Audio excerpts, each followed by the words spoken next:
मित्रों, संस्कृतानुरागियों, आइए हम लोग संस्कृत भाषा की पाठ्य पुस्तक के पाठ 10 के अंतर्गत कारक प्रकरण में आज अधिकरण कारक का अध्ययन करेंगे। आइए अपने अध्ययन की श्रृंखला से जुड़ते हैं। अधिकरण कारकम सूत्र देखते हैं। सूत्र क्या है? सूत्र है आधारो अधिकरणम। यह क्या करता है? अधिकरण संज्ञा करता है। सूत्र का पद विभाग करते हैं तो पद विभाग करने पर हमें दो पदों की प्राप्ति होती है। प्रथम पद क्या है? आधारः,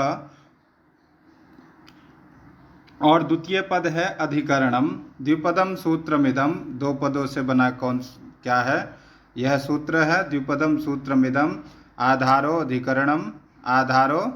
अधिकरणम। आइए वृत्ति देखते हैं। वृत्ति क्या है? कर्तृकर्म द्वारा तन्निष्ठ क्रियाया आधारः कारकम अधिकरणम संज्ञम स्यात्। कर्तृकर्म द्वारा तन्निष्ठ क्रियाया आधारः कारकम अधिकरण संज्ञा स्यात्। कर्ता और कर्म के द्वारा उनमें विद्यमान क्रिया के आधार की क्या होती है? अधिकरण संज्ञा होती है। अधिकरण संज्ञा होती है।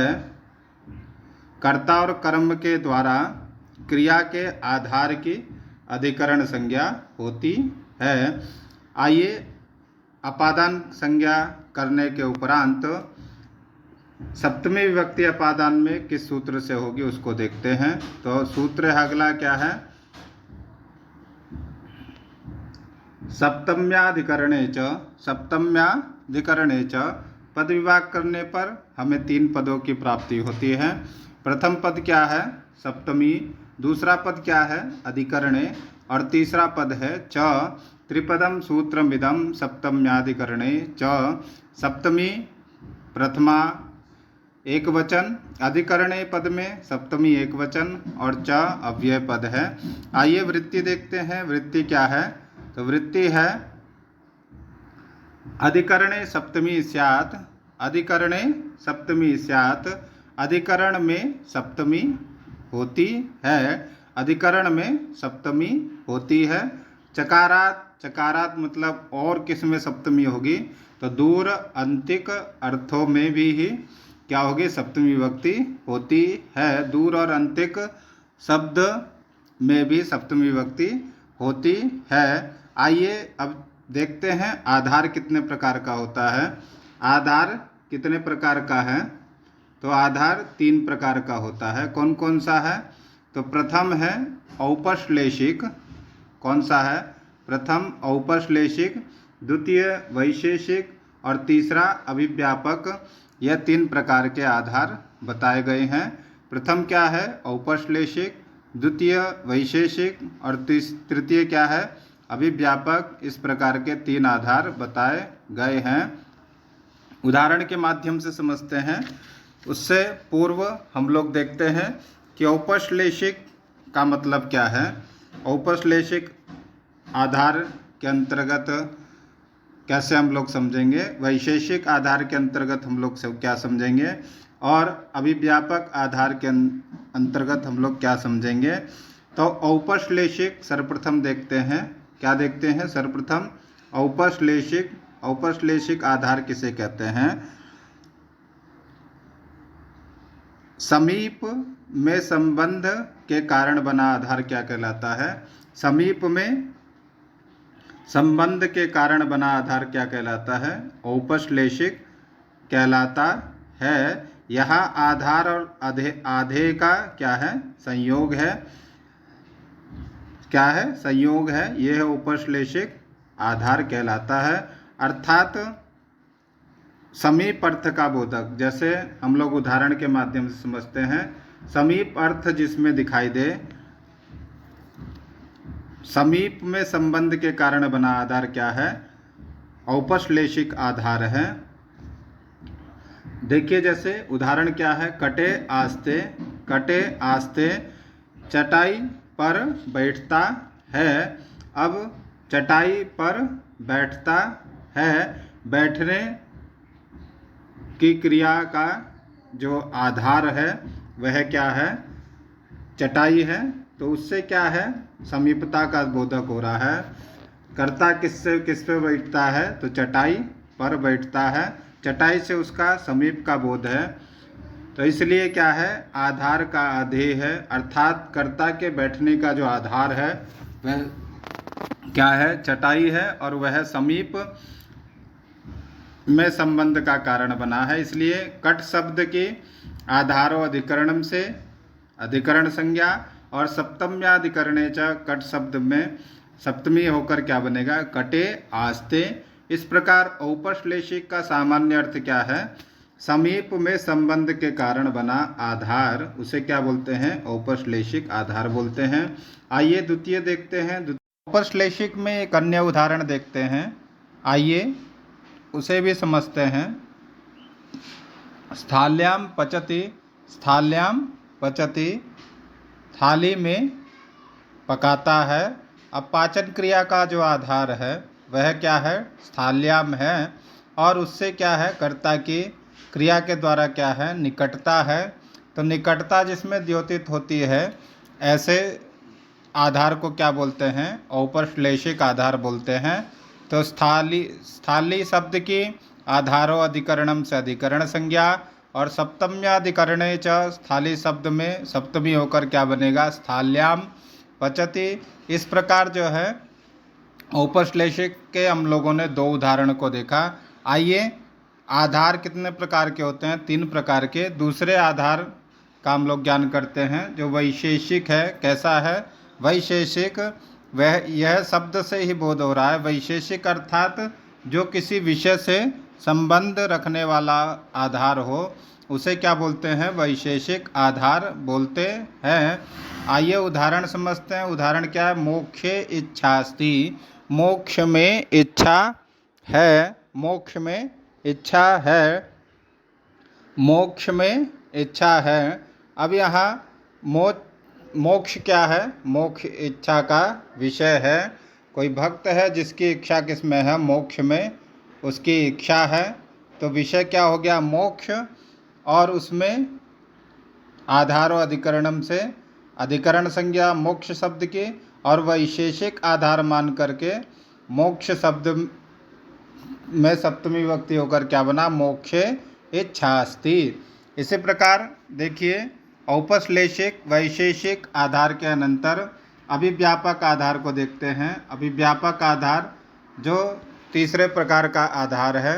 अभिव्यापक आधार किसे कहते हैं, जो सब में अभिव्याप्त हो, जो सब में अभिव्याप्त हो, जहाँ किसी वस्तु का किसी भी विशेष आधार में विस्तार दिखाई दे, उसे क्या बोलते हैं, अभिव्यापक आधार बोलते हैं। किसी भी विशेष आधार में क्या होगा, विस्तार दिखाई देना क्या है, अभिव्यापक कहलाता है। जैसे देखिए उदाहरण क्या है, सर्वस्मिन् सर्वस्मिन् आत्मा अस्ति, सर्वस्मिन् आत्मा अस्ति, सभी में आत्मा है, सभी में आत्मा है, आत्मा अस्ति किसमें, सभी में। यहाँ व्यापकता का बोधक है सर्व शब्द, उसमें सर्व शब्द की आधारो अधिकरण से अधिकरण संज्ञा अभिव्यापक आधार मान करके, और सप्तम्याधिकरणे च से सप्तमी विभक्ति होकर क्या बना, सर्वस्मिन् आत्मा अस्ति। अब यहाँ देखिए वनस्य दूरे अंतिके वा, यहाँ चकारात क्या लिखा था, चकारात दूरांतिकार्थेभ्यः, दूर और अंतिक शब्द में क्या होती है, सप्तमी विभक्ति होती है। हम लोगों ने षष्ठी करने वाला एक सूत्र पढ़ा था, दूरांतिकार्थे षष्ट्यन्यतरस्याम, यह षष्ठी और पंचमी विभक्ति करता है। कब करेगा, तो दूर और अंतिक के अर्थ के योग में षष्ठी और पंचमी होती है। दूरम निकटम ग्रामस्य ग्रामाद् वा, ये उदाहरण हम लोगों ने देखा था। और यहाँ चकारात दूर और अंतिक शब्द से में क्या होती है, पंचमी अधिकरण संज्ञा होकर सप्तमी विभक्ति होती है। दूर और अंतिक शब्द से भी, दूर और अंतिक शब्द में भी सप्तमी विभक्ति होती है किससे होगी? सप्तम्याधिकरणे च। वन के दूर अथवा पास, तो वनस्य दूरे, देखिए यहाँ दूर शब्द में सप्तमी विभक्ति सप्तम्याधिकरणे च से, और अंतिके वा, अंतिके भी सप्तम्याधिकरणे च सूत्र से सप्तमी विभक्ति दूर और अंतिक शब्द में हुई है। चकारात दूरांतिकार्तेभ्यः, अर्थात सप्तमी विभक्ति कर्ता और कर्म के द्वारा उसकी क्रिया का जो आधार होता है उसमें सब उसकी अधिकरण संज्ञा होती है, और अधिकरण संज्ञक पदों के स्थान पर सप्तम्याधिकरण च से सप्तमी विभक्ति होती है। चकारात और दूर और अंतिक शब्द में भी सप्तमी विभक्ति होती है। देखिए यहाँ क्या लिखा है, दूरांतिकार्थेभ्यः षष्ठन्यतरस्याम् इति विभक्तित्रयेण सचतस्रो अत्र विभक्तयः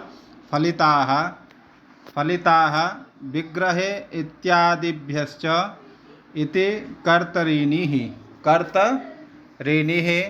दूरांतिकार्तेभ्यः सूत्र क्या करता है? षष्ठी और पंचमी, और यहाँ सप्तमी।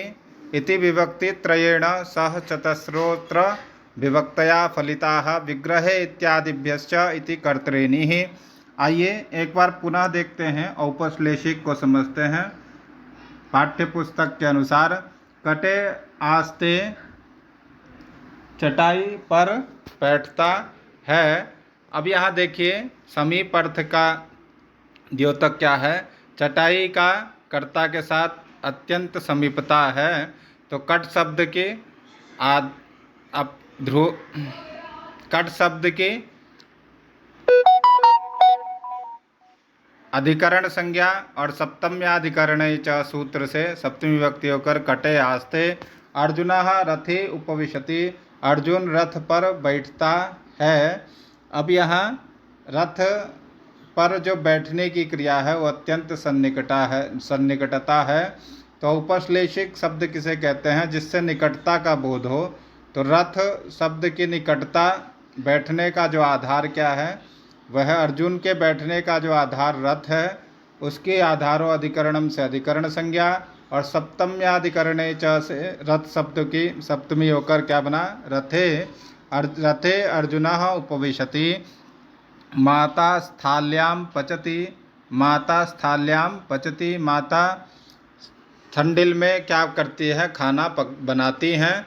पाचन क्रिया का जो आधार है वह क्या? स्थंडिल है। उसमें सप्तमी विभक्ति होकर स्थाल्यां पचति, माता स्थाल्यां पचति। अरण्य व्याघ्रः भ्रमति, व्याघ्र के भ्रमण का जो आधार क्या है? वह जंगल है। उसमें सप्तम्याधिकरणे च सूत्र से सप्तमी विभक्ति होकर अरण्य व्याघ्रः भ्रमति। पाठशालायाम उपाध्यायः पाठयति।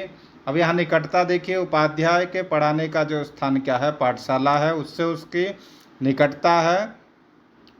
तो पाठशाला शब्द के आधारो अधिकरण से अधिकरण संज्ञा, और सप्तम्याधिकरणे च से पाठशाला शब्द में सप्तमी होकर पाठशालायाम उपाध्याय पाठयति। अत्र संयोग संबंधः औपश्लेषिक शब्द समीप और संयोग संबंध का बोधक है, अतः अयम औपश्लेषिक आधारः। इस प्रकार यह क्या है? औपश्लेषिक आधार है। आइए औपश्लेषिक के अनंतर वैशेषिक आधार को हम लोग समझते हैं। वैशेषिक आधार में देखते हैं, वैशेषिक आधार का मतलब जो किसी विषय से संबंध रखता हो, उस आधार की क्या होती है? अधिकरण संज्ञा होती है। जैसे मोक्षे इच्छा अस्ति, मोक्ष में इच्छा है, मोक्ष में इच्छा है।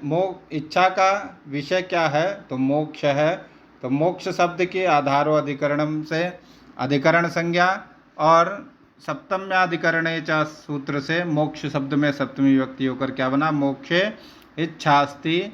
वेदाध्ययने रुचि ही वर्तते। रुचि का जो विषय है वह क्या है? वह वेदाध्ययन है। वेदाध्ययन में रुचि है। वेदाध्ययन शब्द विषय है और विषय से वैशेषिक आधार मानकर अधिकरण संज्ञा और सप्तम्याधिकरणे च से वेदाध्ययन शब्द में सप्तमी विभक्ति होकर वेदाध्ययने रुचि ही वर्तते।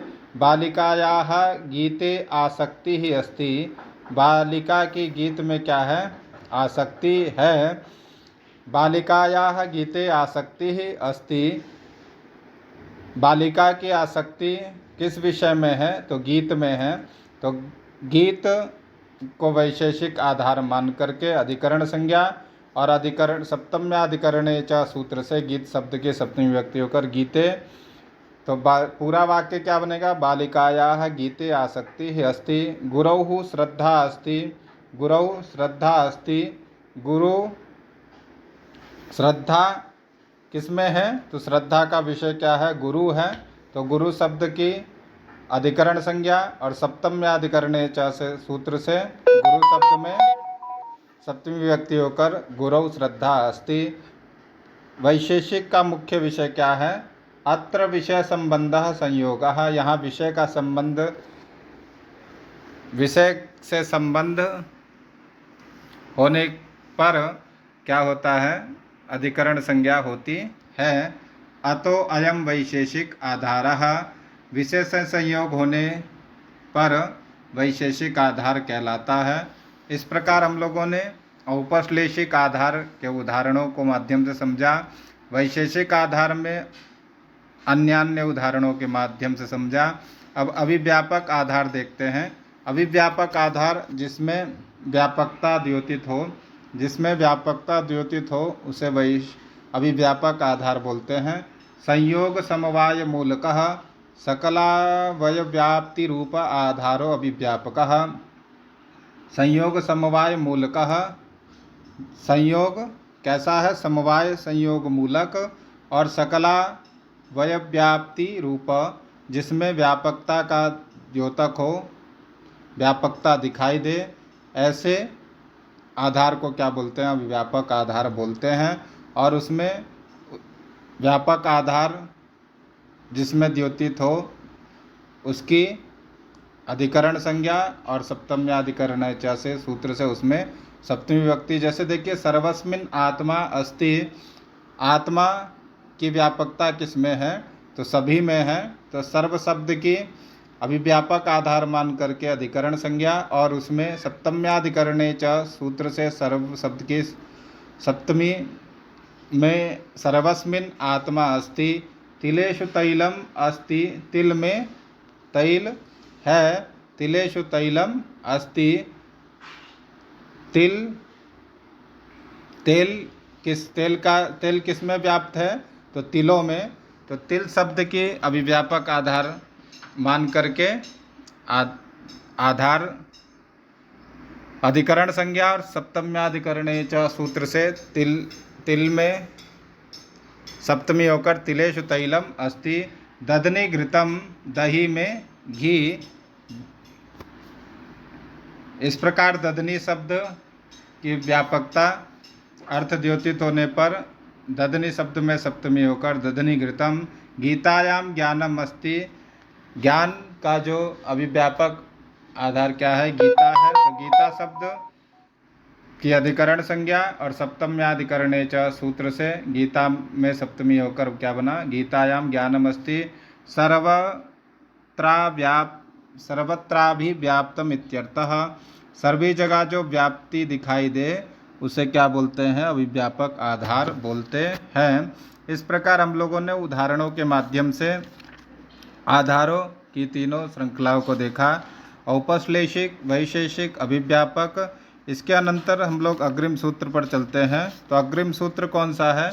अग्रिम सूत्र है निमित्तात् कर्म योगे। सूत्र नहीं अपितु वार्तिक है। क्या है वार्तिक? निमित्तात् कर्म योगे। निमित्तात् कर्म योगे। कर्मयोगे हेतुवाचकात् शब्दात् सप्तमी वाच्या इत्यर्थः।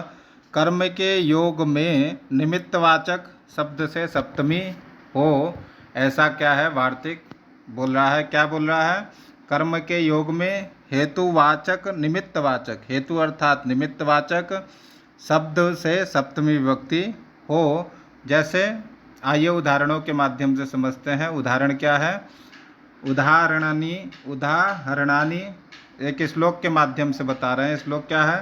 चर्मणि द्विपिनम हन्ति, चर्मणि द्विपिनम हन्ति, दंतयोर हन्ति कुंजरम। देखिए, चमड़े के लिए बाघ को मारता है, चमड़े के लिए बाघ को मारता है, दांत के लिए हन्ति कुंजरम, हाथी को मारता है। अब यहाँ देखिए, चमड़े का जो आधार है द्विपिनम हन्ति, चमड़े के लिए बाघ को मारता है, तो निमित्त क्या है? बाघ है। उसमें सप्तमी विभक्ति होकर क्या बना?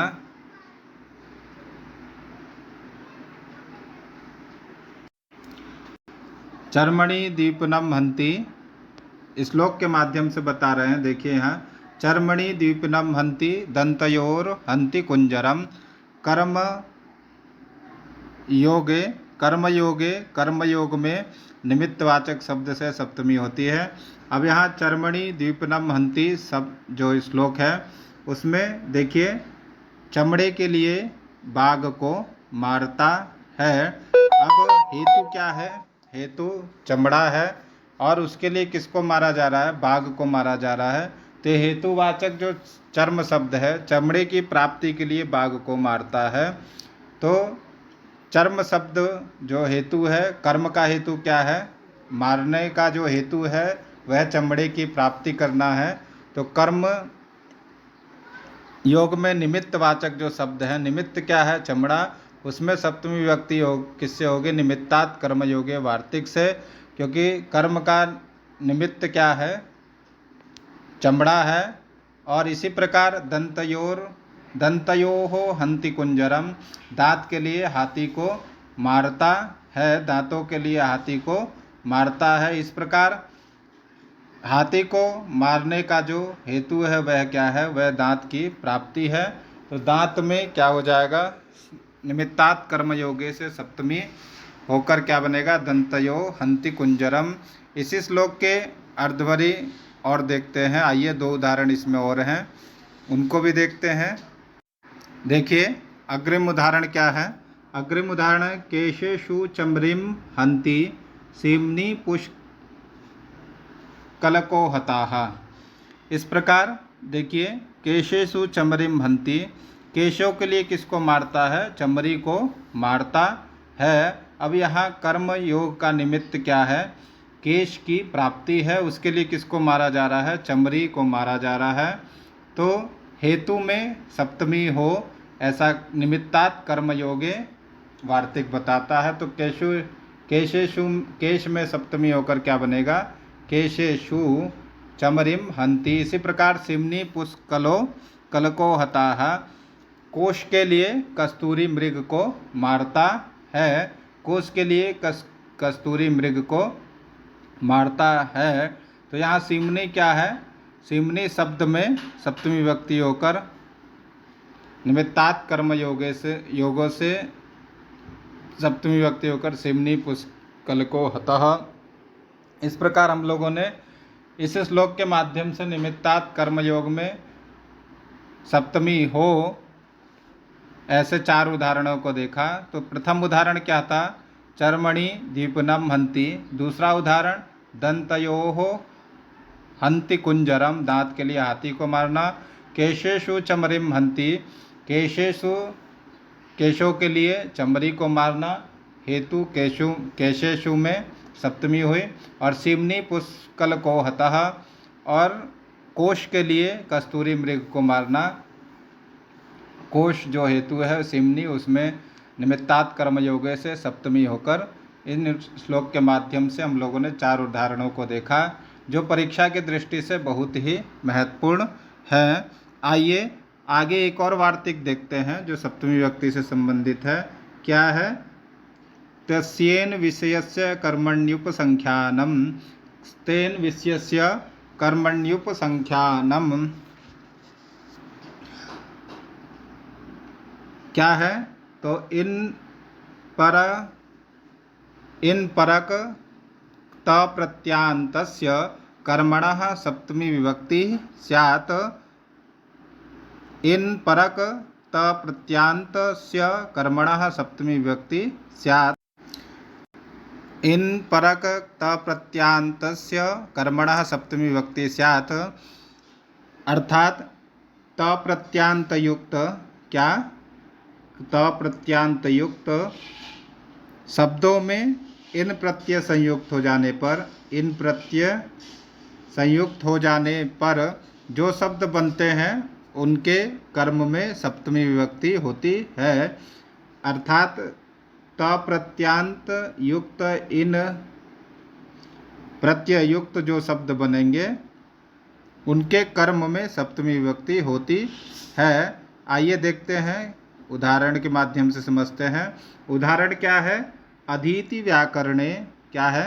अधीति व्याकरणे, अधीति व्याकरणे, जिसने व्याकरण पढ़ लिया है, जिसने व्याकरण पढ़ लिया है। अब यहाँ देखिए शब्द क्या है? अधीति, जो क्या है? त प्रत्यांत युक्त इन शब्द है, इन शब्द से बना है और इसका कर्म क्या है? तो व्याकरण का अध्ययन क्या है? ये कर्म है। तो व्याकरणे शब्द में सप्तमी विभक्ति किससे होगी? तेन विषयस्य कर्मण्युपसंख्यानम से, क्योंकि इन परक त प्रत्यांत युक्त कौन सा शब्द है? अधीति शब्द है और उसका कर्म क्या है? व्याकरण।